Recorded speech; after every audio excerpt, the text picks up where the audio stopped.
Chaos, le roi des univers, avertit. Ils seront tellement fiers et orgueilleux, pris de pulsions à l'aspiration solitaire. La naissance des dieux grecs ne se fera qu'au sacrifice de leur liberté. Monsieur le Président, Mesdames les jurés, chers publics, chères contradictrices, les dieux et les hommes seront tout de même fascinés par leur désir de délivrance. Les ordres de chaos, d'une part, et leur désir d'émancipation, d'autre part, rendent l'accession à la liberté presque inatteignable. Oui, elle est rare. Et justement, le terme luxe renvoie à la rareté. C'est le plaisir, relativement coûteux, qui se donne par exception. C'est le caractère de ce qui est somptueux. La liberté, elle, est peut-être la notion philosophique la plus difficile à définir. Elle pourrait être considérée comme la situation psychologique de quelqu'un qui ne se sent pas contraint, gêné dans sa relation avec quelqu'un d'autre. La liberté, mesdames et messieurs, est sans doute l'élément le plus fascinant. Tant elle est convoitée, tant elle est désirée. Mais telle une jument sauvage, la liberté ne se laisse pas dompter. Et même ceux qui pensent l'avoir capturée, place au saut de cabri, le prétendu cavalier la laisse s'échapper. Il serait donc pertinent de se demander, cher public, si la liberté est réellement un luxe. Pour tenter d'éclairer notre réflexion, cher auditoire, je me dois d'appréhender le terme luxe sous toutes ses facettes. Je pourrais me cacher derrière le sens me permettant de répondre le plus aisément à la positive. Mais votre exigence, cher jury, justifiée, m'oblige de creuser davantage. Je commencerai par vous parler de la rareté de la liberté, mais dans son approche philosophique. L'existence de cette dernière, l'existence également de nos émotions et les lois du déterminisme placent des obstacles à l'accession de la liberté, la rendant aussi rare, aussi luxueuse. Puis, j'observerai le terme luxe au sens figuré. Le luxe est ce qui coûte au prix de la vie. Là encore, cette notion s'assemble parfaitement avec la liberté. Enfin, j'aborderai cette fois le luxe au sens propre.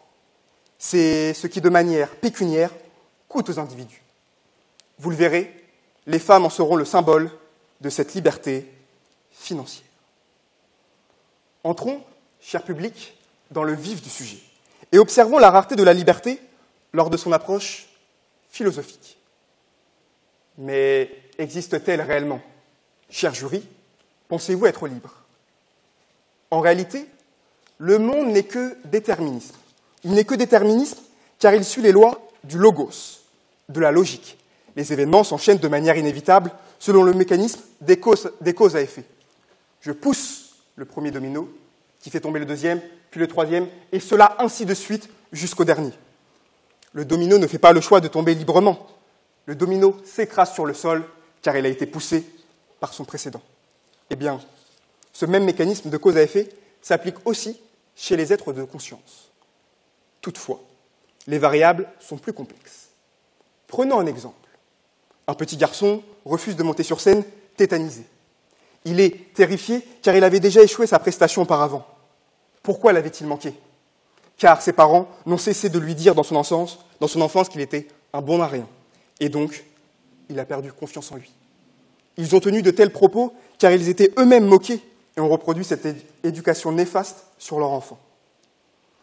Il pensait être libre. Il pensait être libre dans son choix, libre de dire non, libre d'exprimer son refus de monter sur scène. Or, sans s'en rendre compte, il était déterminé. Il existe tout de même un moyen d'accéder à la liberté. Pour cela, nous devons comprendre les causes qui nous déterminent. Spinoza nous conseille ne pas railler, ne pas déplorer, ne pas maudire, mais comprendre. Il faut être capable de prendre du recul, et décidément c'est le terme de notre après-midi, afin d'anticiper les résultats. Pour être libre, il faut savoir être lucide et se détacher le plus possible de ses émotions. Comme vous le savez très certainement, chères contradictrices, Kant nous apprend que l'homme libre n'est pas celui qui est esclave de ses émotions, de ses passions. Cependant, cette faculté à garder la tête froide, tel un négociateur lors d'une prise d'otage, demande une grande maîtrise de soi, de la sagesse. Par conséquent, tout le monde n'est pas capable d'être libre d'observer son déterminisme, de maîtriser ses émotions.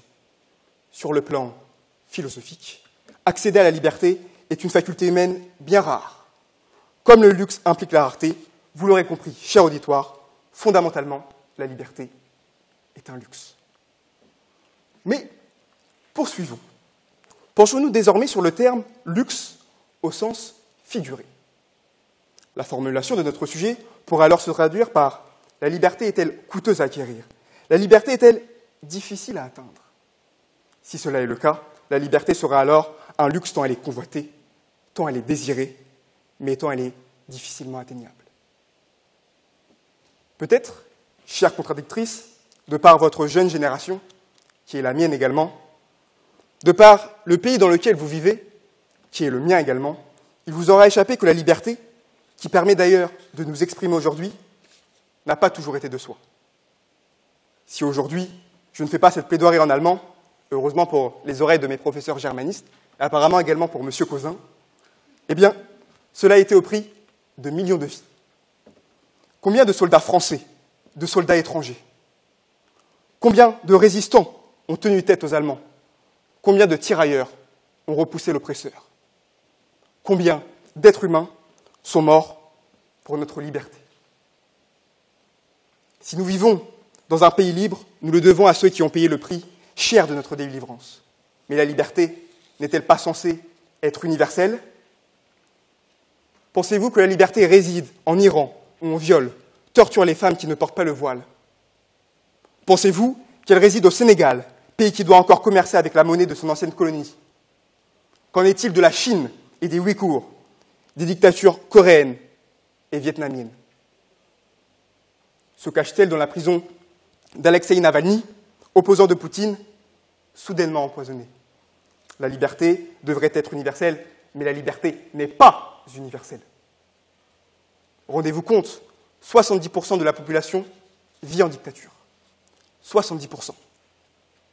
Ajoutez à cela les millions de personnes vivant dans une démocratie, mais qui sont tout de même opprimées, au sein du domicile conjugal, à l'école, au travail, dans la rue.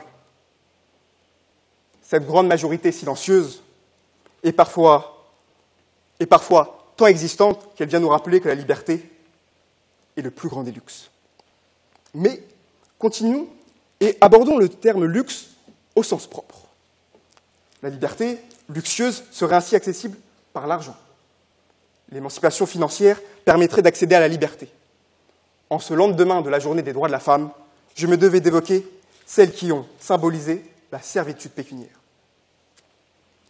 De le nier, chère contradictrice, cela serait une insulte à toutes les femmes qui ont vécu à une époque où elles étaient privées de la liberté en raison de leur asservissement financier. Cela serait une insulte à toutes celles et ceux qui ont abattu le statu quo et qui nous ont permis d'être libres. En France, en 1907, les femmes ne sont plus tenues de demander à leur mari comment elles devraient dépenser leur salaire. En 1946, la notion de salaire féminin est abolie. Les femmes ont désormais la chance, du moins juridiquement, de toucher autant que les hommes. Depuis 1965, c'est-à-dire il y a à peine 58 ans, les femmes peuvent enfin ouvrir un compte bancaire et travailler sans le consentement de leur mari. Je vous le demande, chère contradictrice, vous, qui êtes une femme, comment pourriez-vous accéder réellement à la liberté, ici en France, sans compte bancaire? Quelle serait votre autonomie si, tout au long de votre vie, vous seriez contrainte de suivre les ordres de votre mari pour dépenser votre salaire qui, je vous le rappelle, est bien inférieur à ce dernier? Dans notre société contemporaine, l'asservissement financier, l'extrême pauvreté, lorsqu'elle est subie, prive de toute liberté. Les femmes en sont le symbole de par les textes de loi gravés dans le marbre qui assumaient pleinement cette oppression. Néanmoins, lorsque la misère emprisonne les plus démunis, la misère se moque du sexe de ses prisonniers. Être libre financièrement permet de dire non, permet de ne pas être contraint d'accepter n'importe quel travail. Avoir le choix est la pièce centrale de toute dignité. La notion de luxe, cher auditoire, est subjective. Pour certains, c'est la possibilité de voyager en jet privé, s'acheter de belles voitures. Mais pour d'autres, Le luxe est simplement la possibilité d'avoir suffisamment d'argent pour faire des choix, pour s'émanciper. Cette appréhension du luxe est malheureusement le cas de millions de personnes en France et de milliards à travers le monde. La liberté est luxueuse, la liberté est coûteuse, mais il en dépend de notre vie et n'oublions jamais tous ceux qui en ont payé le prix. Je vous remercie. Comme Nicki Minaj l'a si bien dit, broke people should never laugh. Ou en français, les pauvres ne devraient jamais rigoler. Et s'il semble possible pour certains individus de penser que le rire est uniquement réservé aux personnes qui ont un minimum d'argent, nous pouvons nous demander si cela est aussi le cas pour d'autres choses également très importantes, comme par exemple la liberté. Et cela tombe bien, puisqu'aujourd'hui, je vais répondre à la question « La liberté, est-ce un luxe ?» Et afin d'y répondre correctement, il me paraît tout d'abord essentiel de définir les différents termes qui la composent. La notion « liberté », selon l'Académie française, a plusieurs définitions. Je m'attarderai sur les deux définitions qui me semblent les plus importantes et les plus pertinentes par rapport à mon sujet. La liberté est le pouvoir d'exercer sa volonté, d'opérer des choix dans les limites imposées par la loi, la morale, ses propres devoirs et le respect des droits d'autrui. Il s'agit également de la faculté pour un peuple de déterminer son gouvernement et d'être protégé par le droit contre l'arbitraire et la violence. Le mot « luxe » signifie raffinement, qui procède du faste et du confort dans les manières de vivre. D'une manière plus simple, le luxe est l'élégance à son paroxysme et qui provient d'une manière de vivre que l'on pourrait considérer comme aisée et confortable d'un point de vue financier. On peut également considérer quelque chose de luxueux quand il s'agit d'un plaisir relativement coûteux que l'on ne s'accorde que par exception.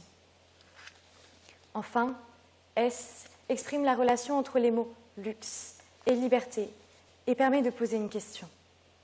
Ainsi, cher jury, cher public et bien sûr, chers contradicteurs, je me chargerai de défendre aujourd'hui la thèse que non, la liberté n'est pas un luxe, et ce, en 3 différentes parties qui correspondent aux définitions de mon sujet.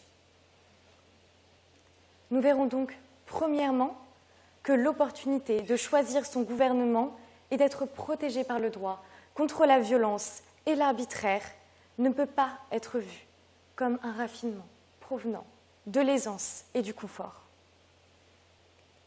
Deuxièmement, nous aborderons le fait que le pouvoir d'exercer sa volonté dans les limites de la morale et de la légalité n'est pas non plus un raffinement provenant de l'aisance et du confort.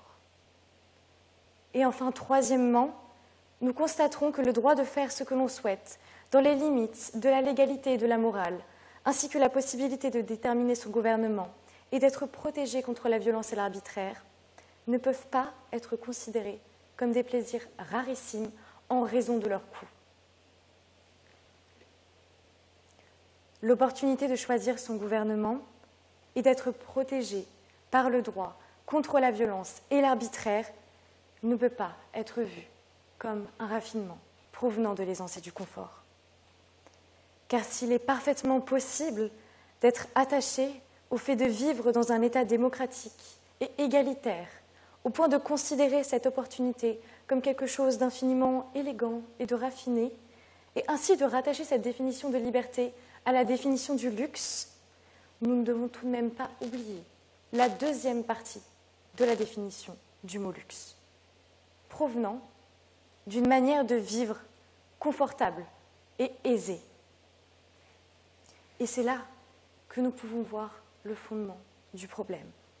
Car sans vouloir être négative, je ne pense pas que la plupart des sociétés, ou un peuple dans son ensemble, et non pas une infime partie de la population, a le droit de participer au choix de son gouvernement et peut compter sur la protection de ce gouvernement pour la protéger, est une société qui a été bâtie par des personnes qui avaient déjà une manière de vivre aisée et confortable. En effet, l'idée même de vivre de manière confortable suppose un certain contentement, une certaine satisfaction dans notre système actuel. Et en ce sens, une possible remise en cause de notre société, une remise en cause de ce système qui nous arrange tant, paraît impossible. Mais comment pouvons-nous avoir des protections efficaces et mettre en place une société démocratique et égalitaire, sans un doute perpétuel et inconfortable par rapport à notre système existant? Car toutes les sociétés évoluent. Et avec cette évolution, les protections légales doivent se métamorphoser, se transformer, afin d'y correspondre. Et le droit ne peut pas changer sans qu'il y ait à un moment ou à un autre un débat, une opposition, une manière de faire qui ne peut être par sa nature même confortable. C'est pourquoi aujourd'hui, je me trouve dans l'obligation d'affirmer que la liberté, en tant qu'opportunité de choisir son gouvernement et d'être protégée par le droit contre la violence et l'arbitraire, ne peut pas être vue comme un raffinement provenant de l'aisance et du confort.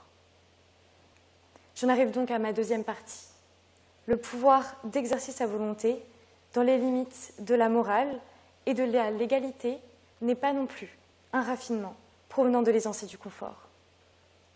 En effet, cette possibilité d'exercer sa volonté dans les limites de la morale et de la légalité suppose l'installation déjà effectuée d'un régime comportant des règles légales et morales. Or, en utilisant le même raisonnement que celui que nous avons évoqué juste avant, nous devons constater qu'il est impossible d'installer un régime comportant loi et exigences morales sans qu'il n'y ait à un seul moment une manière de vivre inconfortable. Nous pourrions prendre un des exemples les plus évidents, celui du principe même des élections, qui, bien qu'il permette la mise en place d'un régime démocratique, est aussi synonyme de contestation et de mécontentement d'au moins une partie de la population. Un autre exemple de mise en place de lois et de règles morales qui ne se fait pas de manière confortable est celui de la révolution qui est en train d'avoir lieu en Iran. La plupart d'entre nous ont probablement déjà entendu parler de ces personnes, femmes, hommes, enfants, qui luttent tous les jours afin de mettre en place des lois différentes correspondant à leurs valeurs. Que ce soit en informant la communauté internationale, en manifestant, en chantant ou en faisant quelque chose d'aussi inoffensif qu'une simple distribution de chocolat, ces personnes risquent leur vie chaque jour. Alors comment pourrions-nous seulement qualifier leur combat de confortable? Comment pourrions-nous, s'ils arrivent à mettre en place de nouvelles lois, à être protégés contre la violence et l'arbitraire, dire que tout ce qu'ils ont bâti provient d'une manière de vivre aisée et confortable? Ainsi, peu importe la définition sur laquelle nous nous concentrons, la liberté ne peut pas être vue comme quelque chose de raffiné, provenant de l'aisance et du confort. Nous allons donc maintenant nous concentrer sur la troisième et dernière partie de ma plaidoirie. La faculté de faire ce que l'on souhaite, dans les limites de la légalité et de la morale, ainsi que la possibilité de déterminer son gouvernement et d'être protégé contre la violence et l'arbitraire par le droit, ne peuvent pas être considérés comme des plaisirs rarissimes en raison de leur coût. Pour comprendre cette affirmation, il est essentiel de bien saisir la différence entre les deux définitions du luxe sur lesquelles je me suis attardée. La première se concentre sur la provenance de la liberté. Elle répond donc à la question « Comment un groupe de personnes a réussi à être libre ?» La deuxième définition, celle que nous sommes en train d'évoquer, est basée sur la liberté en elle-même, sur la possibilité du coup d'une liberté existante et établie. Ainsi, si l'on reprend l'exemple du peuple iranien, nous pourrions être tentés de défendre l'idée que pour eux, la liberté en tant que vie dans un régime où l'on peut choisir son gouvernement, est extrêmement rare en raison de son coût. Néanmoins, cela reviendrait à faire une confusion entre le combat pour mettre en place un tel régime, pour garantir cette liberté, et l'existence de ce régime, qui pour l'instant n'a pas été réalisé. En effet, ces personnes ne bénéficient pas de cette liberté. Elles veulent l'obtenir. Et c'est parce qu'elles n'en bénéficient pas encore qu'il s'agit justement de quelque chose de coûteux. Ainsi, cher public, cher jury, chers contradicteurs, j'espère avoir réussi à vous prouver que peu importe la signification des mots luxe et liberté sur lesquels on s'attarde, nous ne pouvons pas dire que la liberté est un luxe. Merci. Monsieur le Président, Mesdames les jurés, cher public, chères contradictrices, je dois le dire, votre succès à définir la définition du luxe et surtout de la liberté m'impressionne. Et j'en serais tout à fait incapable, et sur ça je dois le reconnaître, vous avez une faculté à définir les termes du sujet, mais je ne voudrais pas tout de même seulement vous féliciter sur la manière de définir, mais également sur l'ensemble de votre plaidoirie, et j'ai pris un réel plaisir à l'écouter. Toutefois, vous en doutez bien, j'ai entendu une kyrielle de contresens et de contradictions dans votre plaidoirie. Vous nous dites que les gens qui ont réussi à changer leur société, à accéder à la démocratie et donc à la liberté, étaient déjà dans une situation confortable. Mais, chères contradictrices, ce n'est pas vrai. Il n'est pas vrai que les gens qui ont réussi à changer leur société étaient déjà dans cette forme de luxe. C'est justement parce qu'ils n'étaient pas libres qu'ils n'étaient pas dans cette situation de confort. Ils ont accédé à la liberté car il était plus soutenable. Cette situation n'était plus soutenable et donc ils ont voulu accéder à la liberté et, en cette manière, accéder au confort. Ces personnes risquent leur vie pour accéder à la liberté, et vous nous donnez l'exemple, en Iran, les Iraniennes ont chanté au risque de leur vie. Et donc, lorsque vous nous dites ça, chères contradictrices, vous rejoignez parfaitement ma thèse, et notamment le deuxième argument sur le luxe au sens figuré. J'ai avancé lors de ma plaidoirie que le luxe, la liberté, au sens coûteux, elle a un prix. Et vous avez, à plusieurs reprises, lors de votre plaidoirie, nous dit que les Iraniennes risquaient leur vie, également les Afghans ou d'autres peuples, au prix de leur vie. Ensuite, vous nous dites qu'elles ne bénéficient pas de liberté et donc qu'elle est coûteuse. Eh bien, toutes les personnes qui sont dans une situation de liberté aujourd'hui eh bien, doivent se battre pour conserver cette forme de liberté. Et en ce sens, cela est parfaitement coûteux, et le luxe est rare, et la liberté, elle aussi. Nous vivons dans un pays démocratique, et tous les exemples que je vous ai donnés lors de ma plaidoirie sont bien des exemples pour vous prouver que la liberté peut nous quitter du jour au lendemain. Ensuite, vous avancez que le luxe est ce qui protège. Cher Camille, vous avez insisté sur la vision importante du luxe. Vous nous dites que c'est ce qui est somptueux. Vous reprenez à plusieurs reprises la notion de luxe au sens matériel. Le luxe est donc tellement précieux qu'il est protégé, il y a une surprotection, également des biens par exemple. Eh bien, chère contradictrice, vous mettez de l'eau à mon moulin. Vous vous contredisez car le luxe est ce qui protège de par son caractère somptueux. Puis, vous nous expliquez que pendant toutes vos plaidoiries, que la liberté est la notion qui est la plus protégée. Que la liberté est protégée dans la Déclaration des droits de l'homme et du citoyen de 1789, également dans la Déclaration universelle, dans la Charte internationale. Il y a tellement de garde-fous, des conventions internationales, des constitutions dans les pays, même la place des magistrats.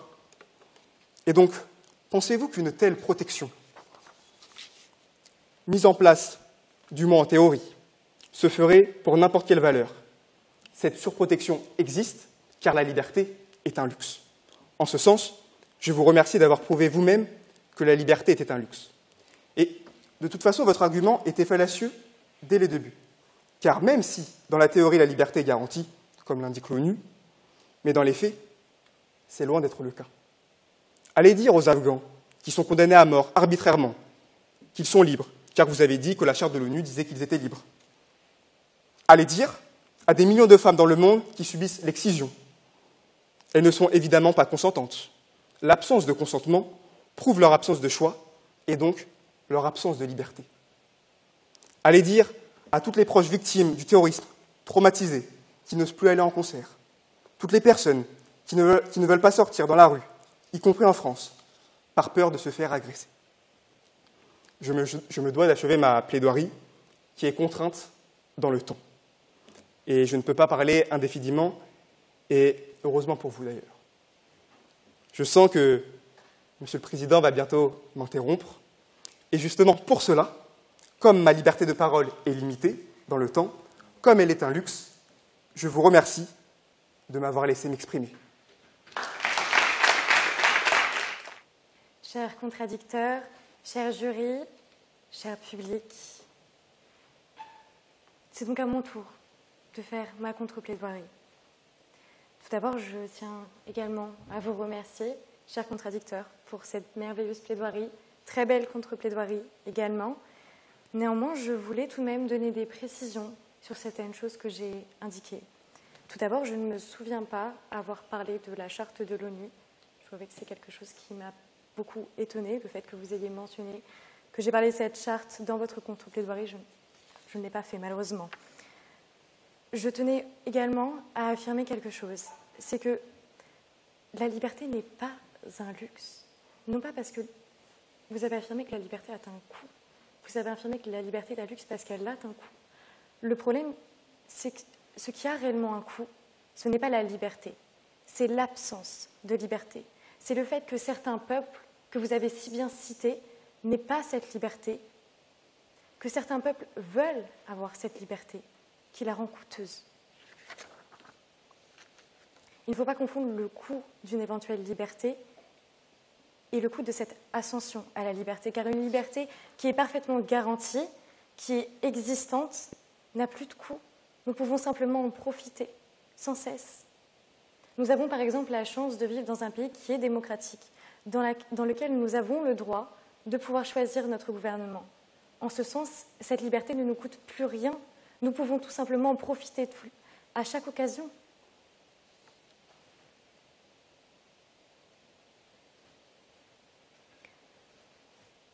Ainsi, je pense que si nous y réfléchissons correctement, que si nous nous plaçons vers la bonne définition et que nous réfléchissons réellement à la notion de liberté en elle-même et non pas à la notion de réussir à être libre, nous pouvons nous rendre compte que le fait que nous puissions, par exemple, jouir de cette liberté tous les jours sans avoir à payer un seul prix prouve que la liberté n'est pas un luxe et que seule l'ascension à la liberté l'est. Merci.